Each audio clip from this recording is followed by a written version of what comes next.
მიღებს თვითმმართველობის არჩევნებში მონაწილეობას, მიუხედავად იმისა, რომ ოპოზიციური პოლიტიკური პარტიების უმრავლესობა ბრძოლას ამ დროის მონაცემებით არ აპირებს, ქართული ოცნების ახალი ინიციატივის აღსრულების შემთხვევაში მათ ნაწილს შესაძლოა არჩევნებში მონაწილეობა კანონით აეკრძალოს.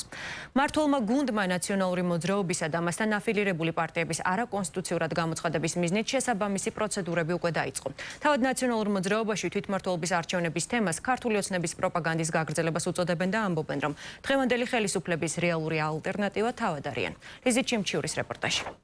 პერიოდისთვის, როდესაც ადგილობრივი თვითმმართველობის არჩევნები ჩატარდება, ეს არის 4 ოქტომბერი მიმდინარე წლის, ეს პარტიები უბრალოდ პოლიტიკურ ველზე აღარ იარსებებენ. მას შემდეგ, რაც ქართულმა ოცნებამ გააჟღერა ახალი ინიციატივა ყოფილი სახელისუფლებო პარტიის აკრძალვასთან დაკავშირებით ისმის კითხვები, ვინ მიიღებს ადგილობრივ თვითმმართველობის არჩევნებში მონაწილეობას, ვინ არა და ვინ უბრალოდ ვერ. პროცედურების დაწყებასთან ერთად მმართველ გუნდში აცხადებენ, რომ ეს პროცედურა შესაძლებელია დასრულდეს მიმდინარე წლის ადგილობრივი თვითმმართველობის არჩევნებამდეც. სახელისუფლებო გუნდში აცხადებენ, რომ ერთიანმა ნაციონალურმა მოძრაობამ და მასთან აფილირებულმა პოლიტიკურმა პარტიებმა შესაძლოა არაკონსტიტუციურად გამოცხადების მიზეზით ვერც მიიღონ მონაწილეობა 4 ოქტომბრის არჩევნებში. მიმდინარეობს დროებით საგამოძიებო კომისიაზე მათი დანაშაულებრივი და ქვეყნის საზიანო მტრული ნაბიჯების მხილება, რითიც გახდება საფუძველი იმისა, რომ ისინი ერთხელ და სამუდამოდ აიკრძალონ და მათ აქვთ თუ არა სურვილი მიიღონ მონაწილეობა ადგილობრივ თვითმმართველობის არჩევნებში,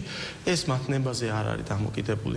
ერთიან ნაციონალურ მოძრაობაში კი მიაჩნიათ, რომ მათი არაკონსტიტუციურად გამოცხადება უკავშირდება მათსავე პოლიტიკურ როლს, რომლის მიხედვითაც ისინი ქართული ოცნების რეალურ ალტერნატივას წარმოადგენენ. ყოფილ მმართველ გუნდში აცხადებენ, რომ დღევანდელი პოლიტიკური რეალობის გათვალისწინებით თვითმმართველობის არჩევნებში მონაწილეობის მიღებას არც აპირებენ და ბრძოლას ქუჩიდან განაგრძობენ. ოპოზიციის ნაწილი ასევე განმარტავს, რომ მმართველი გუნდის განცხადება პარტიების აკრძალვასთან დაკავშირებით მეგობარ აქტს უკავშირდება, ხოლო თვითმმართველობის არჩევნების საკითხი ქართული ოცნების პროპაგანდის გაგრძელებაა. რეალური ყველაზე ალტერნატივა ივანიშვილის არის ნაციონალური მოძრაობა და მიხეილ სააკაშვილი, ამიტომაც ისინი აკეთებენ ყველაფერს, რომ მიხეილ სააკაშვილის თავისუფლებაზე ყოფნა არ დაუშვან და მათ შორის აკეთებენ ყველაფერს იმისთვის, რომ ეს ორგანიზაცია გააუქმონ. ერთადერთი ბრძოლის მექანიზმი არის ბრძოლა ქუჩაში. ახლა იქ ნაციონალური მოძრაობა ივანიშვილის მიერ მართული რაღაც იუსტიციის სამინისტროს და სხვა ორგანოების მიერ გექნება მონიჭებული სტატუსი თუ არ გექნება, ამას პრინციპული მნიშვნელობა არ აქვს. აუშველის მე ყუთხარი, მიდი გაგვაუქმეთ თუ მაგარი ბიჭები ხართ ხო? ზუსტად ეს ქმედება ქართული ოცნების მხრიდან გამოწვეულია მეგობარი აქტის მიღებიდან გამომდინარე, იმიტომ რომ იციან რომ იძულებული იქნებიან საპარლამენტო არჩევნები ჩაანიშნონ, ეშინიათ მარცხის. ნაციონალური მოძრაობის და მასთან აფილირებული პარტიების ანტიკონსტიტუციურად გამოცხადებასთან დაკავშირებული სარჩელი ქართულ ოცნებაში უკვე მზადდება და ოცნების ლიდერების თქმით, სარჩელს საფუძვლად დროებითი საგამოძიებო კომისიის ფარგლებში უკვე გამოვლენილი დანაშაულებები დაედება. ამასთან ერთად საუბრობენ დამატებით საკანონმდებლო გარანტიებზეც, რათა პოლიტიკურ პასუხისმგებლობას თავი ვერავინ აარიდოს.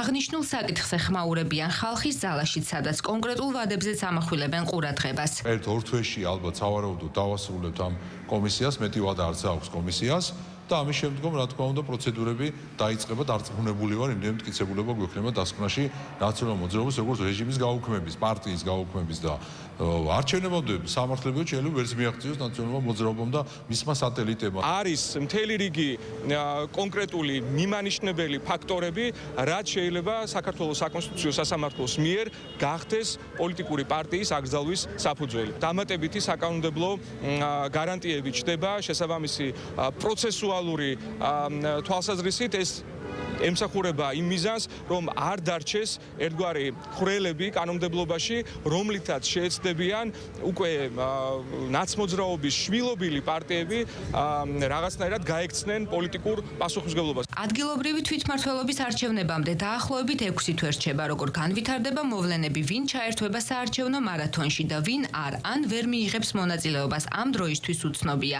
საპარლამენტო საგამოძიებო კომისიამ დასკვნა 3-დან 6 თვემდე ვადაში უნდა მოამზადოს. სწორედ ამ დასკვნას ელოდება ქართული ოცნება, რომ საკონსტიტუციო სასამართლოს სარჩელით მიმართოს.